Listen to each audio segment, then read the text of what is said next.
네, 안녕하세요. 데일리 핫이슈 김정은입니다. 먼저 아래 자막으로 나가는 오늘의 키워드 확인해 주시고요. 그럼 5월 29일 데일리 핫이슈 시작하겠습니다.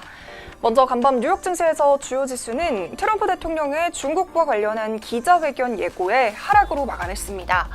먼저 이날의 첫 번째 미 증시 이슈는 트럼프 대통령의 기자회견입니다. 미국 증시는 장 초반에는 상승세를 이어가고 있었습니다. 하지만 트럼프 대통령이 29일 중국 문제와 관련한 기자회견을 한다는 보도에 일제히 하락으로 반전을 한 건데요. 중국의 홍콩 국가보안법 제정 강행에 맞서서 제재에 나설 것으로 보입니다. 중국이 홍콩에 개입한다는 소식이 전해지면서부터 미국에서는 홍콩에 부여했던 특별 지위를 박탈하는 등 강력한 대중국 제재를 예고를 해왔는데요. 뉴욕타임즈에서도 미 정부가 중국 인민해방군과 연관된 대학 출신 유학생에 대한 비자를 취소하는 방안을 추진 중이라고 보도를 했습니다. 미국 의회에서도 위구르 인권법을 통과시키면서 대중 압박에 동참을 했습니다. 미 하원은 전날 중국의 이슬람 소수 민족에 대한 인권 문제와 관련해서 중국 당국자들을 제재할 수 있도록 한 2020년 위구르 인권 정책 법안을 413대 1의 압도적인 찬성으로 통과를 시켰고요. 이제 트럼프 대통령의 서명만을 남겨두고 있습니다. 레리 커툴로 백악관 국가경제위원회 위원장도 중국이 큰 실수를 저질렀다라고 얘기를 하면서 책임을 지게 될 것이라고 경고를 하고 있습니다.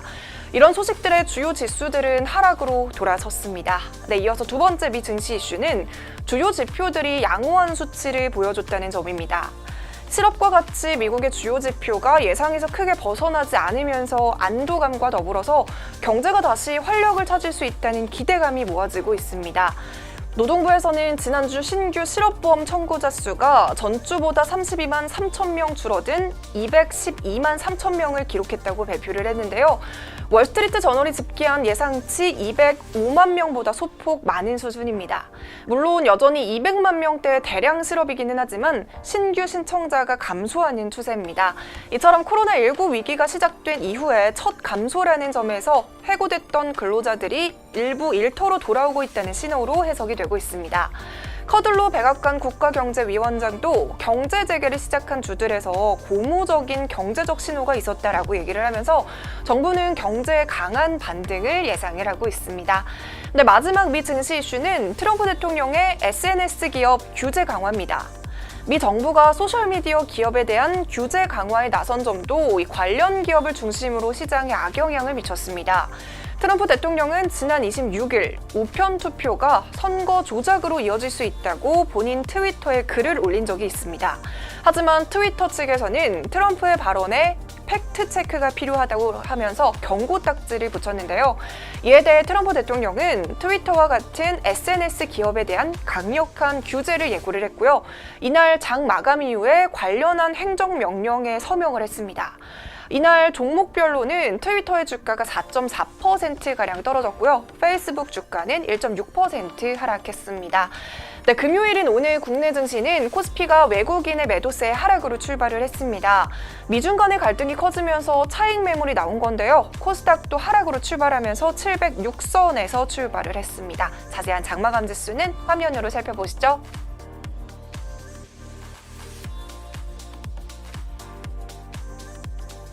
네, 그럼 오늘의 국내 경제 이슈 살펴보겠습니다. 오늘의 국내 경제 이슈는 한국은행의 기준금리 인하입니다.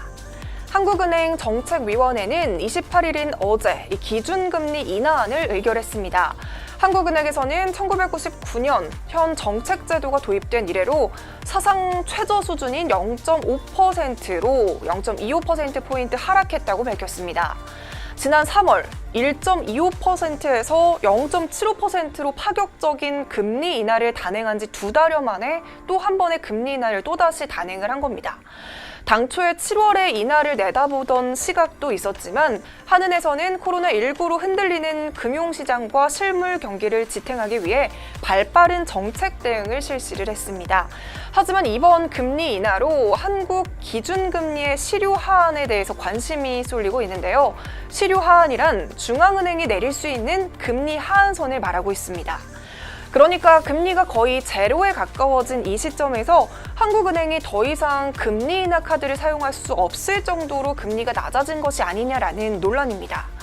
물론 지금은 한국이 미국보다 금리가 높은 수준이지만요. 그 차이는 0.25% 수준이기 때문에 만약에 금리가 미국보다 낮아진다면 글로벌 투자자들이 한국에서 자금을 빼서 미국으로 이동시킬 수 있다는 우려가 나오고 있습니다. 이에 따라 올해 안에는 더 이상 추가적인 금리 인하가 없을 것이라는 목소리가 나오는 상황에서 앞으로 한은의 통화 정책은 국고채 매입 등 양적 완화 프로그램이 도입될 전망입니다. 네, 그럼 본격적으로 오늘의 이슈 살펴보겠습니다. 과연 어떤 이슈들이 있었을까요?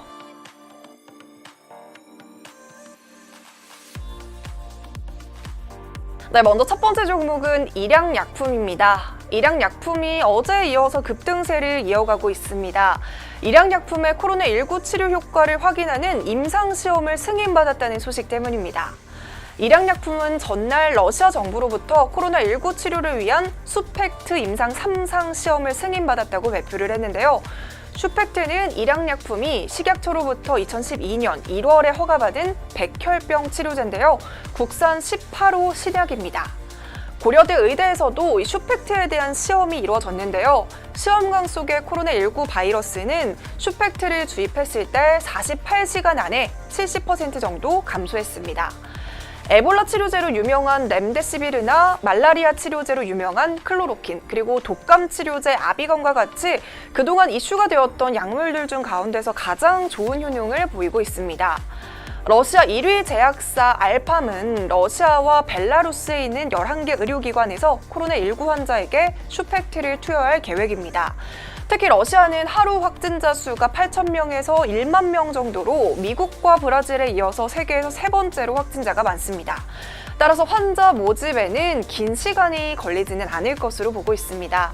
그래서 경증이나 중증 환자를 모집하고 145명에게 투여한 뒤 효과를 확인을 하게 될 텐데요. 임상 비용은 알팜에서 내고요. 일양약품은 슈펙트를 제공합니다. 이 주목할 만한 점은 국산 신약을 활용한 코로나19 치료 임상이 해외에서 이루어지는 첫 사례라는 점입니다. 또한 국산 약을 활용한 코로나19 임상 3상 시험이 이루어지는 것도 이번이 처음인데요. 임상 3상은 의약품 개발 마지막 단계입니다. 국내에서 임상 3상 시험을 한 코로나19 치료제는 미국의 길리어드 사이언스의 렘데시비르밖에 없었기 때문에 이 국산 약 중에서는 개발 속도가 가장 빠르다고 할 수 있습니다. 이런 소식들이 전해지면서 어제도 일양약품은 상한가까지 도달을 했는데요. 오늘도 역시 상한가에 진입을 하면서 54,000원을 돌파를 했습니다.